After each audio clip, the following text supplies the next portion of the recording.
kucheddobozi njagala kwa bujulizi ku ddobozi eri ulikikanga eggomba lyegatta ku ggomba nali nga ndi wano Mutundwe nenga sina muli mutya nno baswiti muli mutya ba mikwano akuumya atya Kristo oyo mu bulamu bwammwe mukyamulina oba nno ng'avuddemu ng'oseseetuse komawo ky'ekiseera okomewo eri Katonda nate era nkwaniriza ku channel eno nenkwebaza emirimu gyonna gy'otusizzaako engalo nenkwebaza byonna by'okola okulaba nti nno enjiri ya Mukama waffe Yesu Kristo ate egenda mu maaso kale gwoba ng'olinako kyonna ekikuluma saba Katonda oyo ye muwonya kubanga yasinga abasawo ate woba ng'olina ky'ofunye nga kya muwendo oba Katonda alina kyakutuusizzaako munnange genda mu maaso osigale ng'omwebaza kubanga byonna biva gy'ali. Obujulizi buno bukwatagana ku birooto era ng'omutwe gw'enjiri eno gwabadde guli okulagula eri embeera gy'oyitamu. Katonda atuwa ekyawandiikibwa kiri mu Ezekyeri essuula ya 37 ng'alaga Nabbi Ezekyeri ng'amulagira okwogera eri amagumba. Waliwo embeera ze tuyitamu ne zitunyiga ne zitukosa. Waliwo embeera z'oyitamu gwe naawe ng'olabanga akomye naye Katonda akwayo chansi era agamba nti nno akamwako katonzi osobola okukozesa akamwako n'okyusa embeera. Kati buno obubaka njagala nkulekere obujulizi buno bukwatagana ku birooto saako ne testimony okuva mu basumba. Nali mubeera mbi nnyo nga ndabika kiraka nga lunaku nkabamuko ku maziga nga ndaba ewaffe nzi yasinga okusomako nenga ndi mu Kampala mbonaabona nzunga buzunzi ku street nva wano kaganga obulamu buli awo naye lumu mu kusaba ennyo tuli wano tukabirira Katonda nali ntera kutuula awo ku mpaji eyo olunaku lumu nasaba omuvubuka yali atudde awo n'aŋŋamba naye muvubuka gwe singa nze Katonda olwali nandikuwadde ebibyo kwegamba ng'alaba twewaddeyo twevulunga mu ttaka naye ekiro ekyo neefuna ekirooto sirikyerabira era nzikiriza kyekyavaako okukyuka ku bulamu bwange nga ndaba nalota ekirooto nga ndi ewaffe mu kyalo e Mubende kati mba ndi eyo mu kyalo mu kirooto ne neebuuza neŋŋamba naye mbeera Kampala mbeera Mutundwe ne lwaki ndoota nnyo nga ndi eno kati mu kirooto n'ekitegeera ti ndi mu kirooto kati we nali nyimiridde ennyumba yaffe mu kyalo eri ku kkubo tetuli mu kyalo nnyo naye tuli ku kkubo baasi wezipaakinga wennyini ennyumba yaffe weeri naye emanju w'ennyumba waliyo senga waffe kati mu kirooto neekanga nga nkyuse nentunula senga gy'abeera kati nekandobooza eddene neŋŋamba gwe sewaya komawo mu kibuga nagenda okuwulira mu kirooto ng'ekintu kijja nga bw'onalaba enjovu oba enjovu nga mmeka nga zimenya n'ebiti ekintu nga kiri mu kuwaguza nentegeera nti yenze naye nga ndi mu kuva eri nempaguza kubanga mu kyoto nagamba nti kyawandiikibwa ebintu by'omuntu ebibeera n'omutima gwe gye gubeera ebyange biri mu kibuga sirina kubeera mu kyalo nempulira nga mpaguza ekyo ne kijja nga kiwaguza bwe kyantuukako ne kinnyingira bezu nenzuukuka naye neewuunya ku lunaku lwalinga ekyoto kino kiroota lwakusatu musumba yali aweereza wano musumba wa Lugaba yali aweereza ku lwokutaano nenyingira obuweereza naye ng'ebyobuweereza byali byagaana obulamu bwange ne bugenda nga bukyuka okutuuka wano wentuuse nzikiriza nti waliwo eggumba in fact navvuunulwa ekirooto ekyo omwoyo wa Mukama bwe nali nza okusenga nkifumiitirizaako naŋŋamba nti omuntu otondebwa ng'olimu buli kikyo kyonna kibeera mu ggwe emmotoka z'ennyumba y'omukyala wo abaana bo kikubeeramu naye oli bw'akwata omwoyo gwe n'agukwata eri buli kyo kyonna aba akikutte kati ebyo ebintu ebiwaguza ekikankana ekiwulirwa ennyumba zo ziba zijja naawe emmotoka zo zijja naawe abaana bo bajja naawe buli kimu kyonna nga kijja naawe. Yali mu kiwonvu ali Kampala naye ng'ebibyo biri ludda wa Mubende era ng'aloota Mubende buli kimu kiri Mubende yandibifunye ddi naye bwe yalagula n'ayogera n'ayita n'agamba nti gwe sewayakomawo nze ndi Kampala olina kubeera wano Kampala n'awulira nga bikomawo n'awulira ekijja nga kiwuluguma ne kimuyingira gwe kati omanyi bw'ali oyo omusajja yeggalira alina omukyala n'abaana yeevuga. Mami message gyali mu kubuulira nange kyambaako. Edda nga sinnaba kujja wano nali nsabira seguuku eyo naye eddoboozi ne liŋŋamba genda e Mutundwe lwe lusozi lwo. Ne ntandika ng'okujja wano biseera ebyo twali twakatandika obuweereza naye nga nkola nga kawungezi nzija n'ensaba. Naye olunaku lumu mba nasabiranga awo nga tebannaba kukyusa wabangawo omusaalaba awo nga nkwata awo nga sagala na muntu yenna nsemberere ne nkwata essaala. Olunaku olwo zaali saa 9 nga tumaliriza ali overnight. Eddoboozi ne liŋŋamba naliwulira lyayogera munda n'essaati ne yeenyeenya bweti ne liŋŋamba Dawudi olwaleero okkiriziddwa. Kati zaali kiro nga tumaliriza ku 9 nga tusaba enkeera ku lw'omukaaga lwe nasinkana maama wange. Obulamu bwange tebwaddamu kubeera nga bwe bwali mpaka olwaleero. Yesu yeebazibwa abooluganda. Njagala okuwa obujulizi bw'ekiwonvu. Nze byali biseera byange nga ngenda kuwasa. Mukama n'andaga mukyala wange ne mulaba nali siri bulungi nga sina kyennyina. Ne njogera naye kubanga mu nsi nali nsobola okwogera n'omukazi era nasobola okwogera naye ne mumatiza ne muwe essuubi nti buli kimu kigenda bba bulungi. Aleluya! Kubanga Mukama yali amaze okwogera. Tuba tutambula. Ebiseera bye nawasiza nali nyina 20 feeding nga yayina 22 emyaka. Ng'ebigambo bingi nga batusika batuze eno naye engeri gye nali nsobola omumatiza nga naye bamugamba nsobola omumatiza n'aterera n'agamba ono ye musajja wange. Aleluya!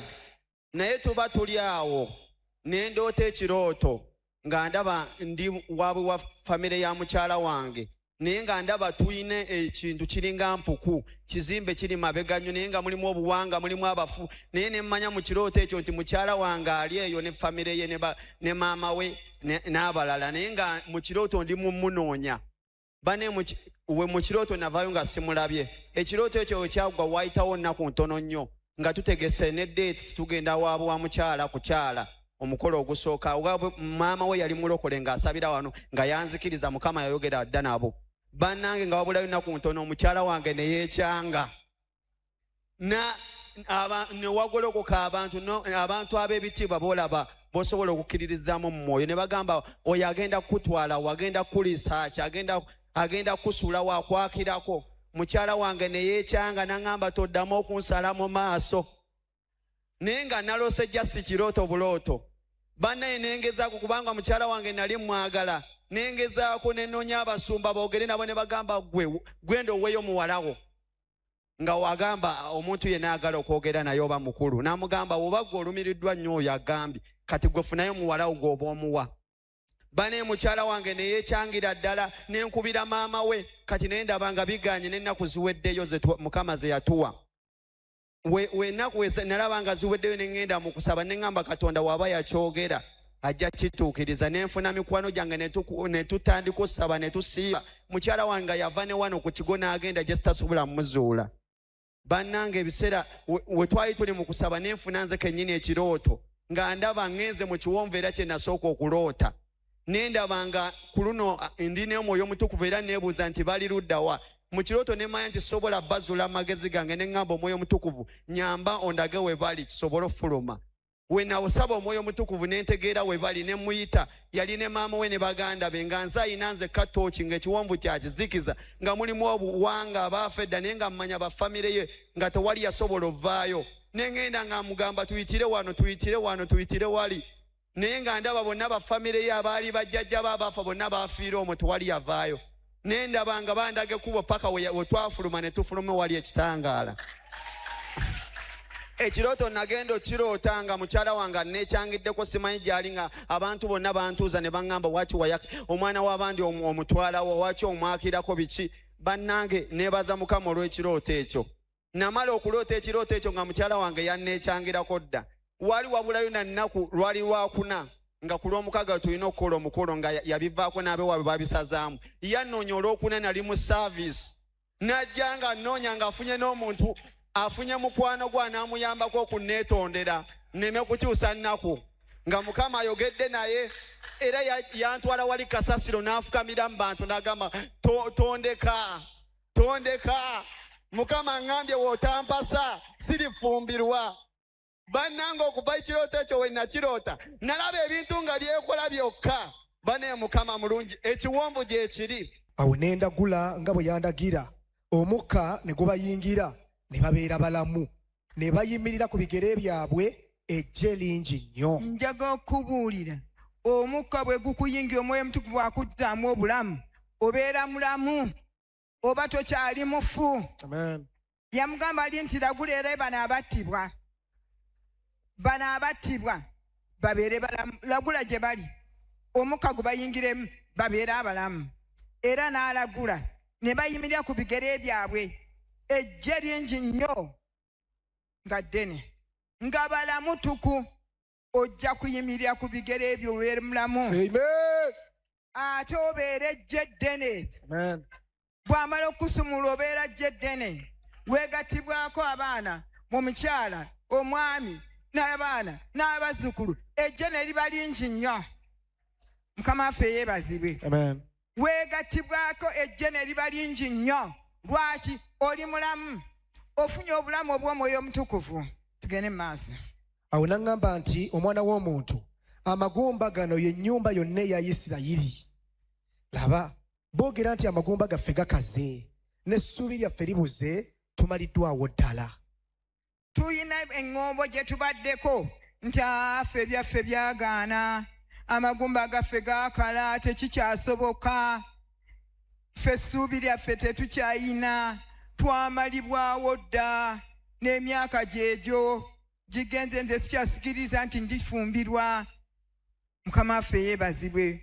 Nze ow'abaana 7 musajja yatusesa wano yawasa omukyala wa myaka 7 ye talina w'abaana 7 ye talina mwana n'omu. Bamugaa nti naye abaana n'aga nti ate n'abaleka mutwala n'abaana be 7 tali mu kiwonvu. Naye oba omwana omu oba n'atayina ng'okyali mu kiwonvu. Tugende ku luddirira 12. Kale lagula obagambe nti bw'ati bw'ayogera Mukama Katonda nti laba ndyasamya amalaalo gammwe ne mbalinnyisa okuva mu malaalo gammwe ayi abantu bange. Weebale ggwe alaba evidiyo eno n'ogimalako. Lwaki ndeese obubaka buno oba ebirooto bino? Tozannyisa kintu kye bayita birooto. Katonda ayogera naffe mu birooto era osobola okuwaguza nga Katonda akulabisizza mu birooto. Katonda akubikkulira ekyo kyonna ekyakusiba n'osobola okukirwanyisa mu kirooto. Katonda agamba lagula. Kati embeera zonna ze tuyitamu osobola okugiragula n'ogivaamu. Ebirooto osobola okufuna ebirooto nga biraga nti n'oli mu busibe. Naye ate waliwo ebirooto by'ofuna ng'olaba owaguzza. Katonda abeera akuweereza mesegi, abeera akuweereza obubaka nti mwana wange kye kiseera owaguze noonyaako. Katonda yagamba Ezekiel lagula eri amagumba ago gafuuwemu omukka ganaddako ennyama. Kati byonna ebyakusiba bisobola okusumulula, bisobola okuddamu obulamu byonna ebyatwalibwa, byonna ebyakufaako. Bayibuli egamba mu Joel ssuula ya 2:25 nti ndikuddiza byonna enzige bye zaalya. Mwana wange, mwana wa Katonda, tozannyisa kintu kye bayita birooto, ate tozannyisa kintu kye bayita kunoonya Mukama. Noonya Mukama n'amaanyi go gonna, ojja mulaba ajja kuviirayo. Kansubira obubaka buno bukoze bulungi okuva ewa Mami Justin Mugerwa. Atufuule Yerusaalemi, ekkanisa ya Kristo olwa Yerusaalemi, Uganda Yerusaalemi. Otozikiriza olowooza no kale gwe tugende. Kale 13. kale mulimanya nga nze Mukama bwe ndiba nga njasamizza amalalo gammwe ne mbalinyisa okuva mu malaalo gammwe ayi abantu bange. Okimanyi nti nno abamu tuli mu malaalo naye nga tetumanyi. Ng'eriyo embeera gy'olimu ng'oli mu malaalo ofaanana abaafa. Tebaafumbirwa, tebaagaggawala, tebaazaala, tebaakola kino, tebaali kino, ng'obafaanana.